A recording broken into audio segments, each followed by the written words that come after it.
ناظرین السلام علیکم۔ اقرا نیوز میں عارف قاسمی آپ کا خیر مقدم کرتا ہے۔ پہلے آج کی ہیڈ لائنز ملاحظہ فرمائیے۔ برطانیہ آنے والوں کو کوارنٹین کے دوران 2 ٹیسٹ بھی کروانا پڑیں گے۔ فرانسیسی مسلمانوں کا اسلامک چارٹر کے خلاف احتجاج جاری۔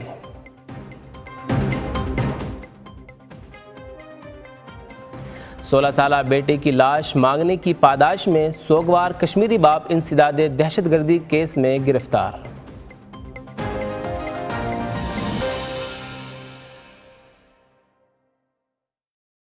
آئیے اب چلتے ہیں خبروں کی تفصیلات کی جانب۔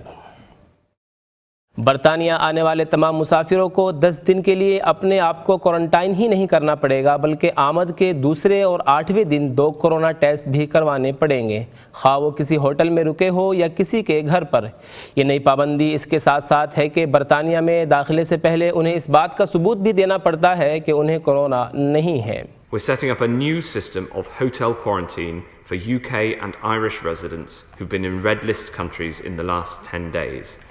In short, this means that any returning residents from these countries will have to quarantine in an assigned hotel room for 10 days from the time of arrival.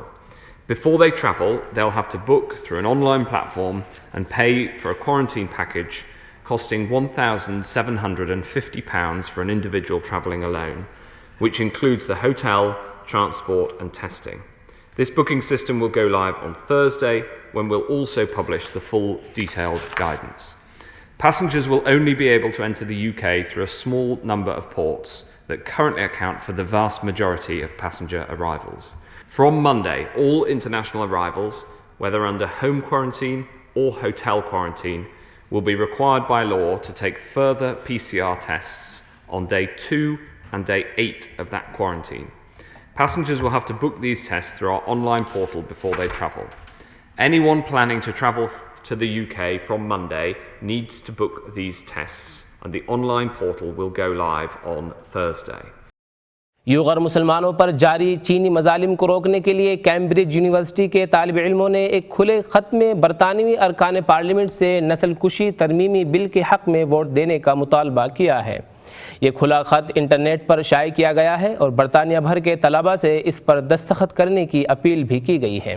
اگر یہ ترمیم منظور ہو جاتی ہے تو برطانوی عدالتوں کو اختیارات حاصل ہو جائیں گے کہ مظالم میں شامل وہ چینی تاجروں اور برطانوی کمپنیز یا حکومت کے درمیان معاہدوں کو روک سکیں۔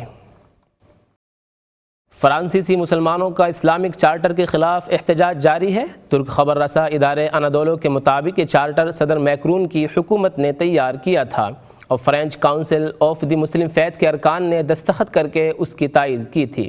واضح رہے اس چارٹر میں مسلمانوں پر بہت سی نامناسب پابندیاں عائد کی گئی ہیں، تاہم ایک دوسری تنظیم اسلامک کاؤنسل آف دی سیوئی ریجن نے کہا ہے کہ یہ چارٹر مسلمانوں سے مشورہ کیے بغیر تیار کیا گیا ہے۔ تنظیم نے کہا ہے کہ مسلم کمیونٹی اس چارٹر سے بالکل مطمئن نہیں ہے، جس کا مقصد محض مسلمانوں کو نشانہ بنانا ہے۔ صوبہ اتر پردیش کے شہر مظفر نگر میں ایک مسلمان نوجوان پر پولیس کی درندگی کا واقعہ سامنے آیا ہے۔ حقوق انسانی کے گروپ NHCRO کے حرکت میں آنے اور شکایت کرنے کے بعد واقعے میں ملوث پولیس والوں کو معطل کر دیا گیا ہے۔ NHCRO کے مطابق پولیس انسپیکٹر سندیپ کمار اور کانسٹیبل پرشانت شرما نے مبین نام کے نوجوان پر نہایت بے رحمی سے تشدد کیا اور بلا کسی وجہ کے اسے غیر قانونی طور پر بند کر دیا۔ معاملہ اس وقت منظر عام پر آیا جب مبین کی والدہ اور بہن نے NHCRO کے صدر ذاکر علی تیاگی سے رابطہ کیا اور انہوں نے واقعے کی ویڈیو کلپ ٹویٹر پر پوسٹ کر دی اور اس میں اعلیٰ پولیس حکام کو بھی ٹیگ کر دیا۔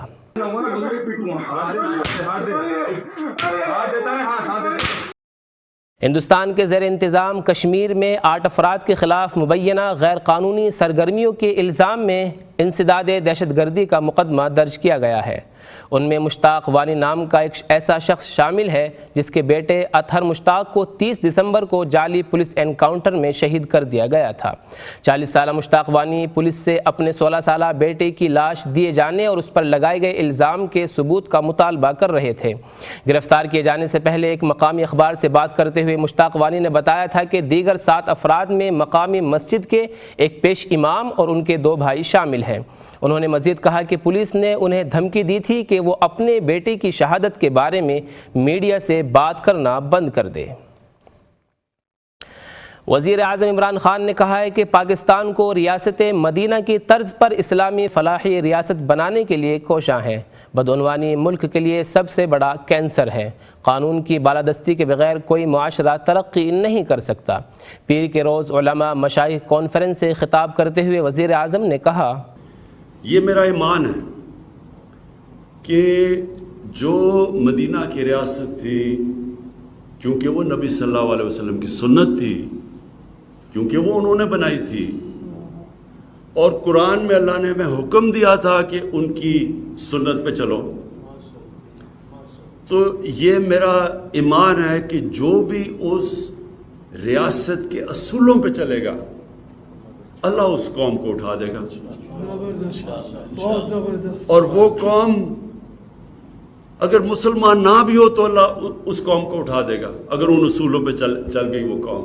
ملک میں امیروں کے لیے ایک قانون اور غریبوں کے لیے دوسرے قانون پر تبصرہ کرتے ہوئے وزیر اعظم نے کہا، اور دوسری چیز جو انہوں نے مدینہ میں کیا تھا وہ رول آف لا، قانون کی بالادستی۔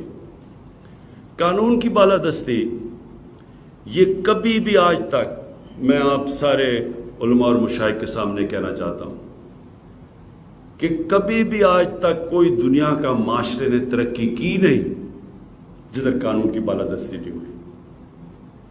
کوئی آج اٹھا کے دیکھ لیں، آج دنیا کا خوشحال ملک دیکھ لیں، سارے جتنی زیادہ قانون کی بالادستی، رول آف لا، جتنا انصاف کا نظام، اتنا ہی وہ ملک خوشحال ہے۔ اسرائیلی فوج نے مغربی کنارے کے شہر جینین میں حماس کے قائد خالد الحاج کو گرفتار کر لیا۔ گرفتاری کی ہنوز کوئی وجہ نہیں بتائی گئی۔ 55 سالہ خالد الحاج کو پہلے بھی کئی مرتبہ گرفتار کیا جا چکا ہے اور 15 سال کی طویل قید سے رہا ہوئے انہیں پورا 1 سال بھی نہیں گزرا ہے۔ اقوام متحدہ کے انسانی حقوق کے ماہرین نے اسرائیل سے مطالبہ کیا ہے کہ قیدیوں کو اذیت دینے، ان کے ساتھ غیر انسانی برتاؤ کرنے اور انہیں ذلیل کرنے کے طریقوں کو ختم کرے، کیونکہ ان طریقوں کو انٹرنیشنل لاء کے تحت ممنوع قرار دیا گیا ہے۔ ماہرین نے فلسطینیوں پر کی جانے والی زیادتیوں پر گہری تشویش کا اظہار کیا ہے۔ آج کے بلیٹن کی خاص خبریں ایک مرتبہ پھر ملاحظہ فرمائیے۔ برطانیہ آنے والوں کو کوارنٹین کے دوران 2 ٹیسٹ بھی کروانا پڑیں گے۔ فرانسیسی مسلمانوں کا اسلامک چارٹر کے خلاف احتجاج جاری۔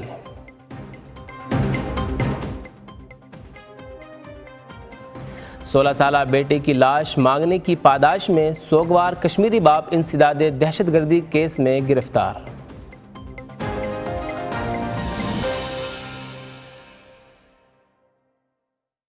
اب خبروں کا وقت ختم ہوا چاہتا ہے، اگلے بلیٹن تک اجازت دیجیے۔ اللہ حافظ۔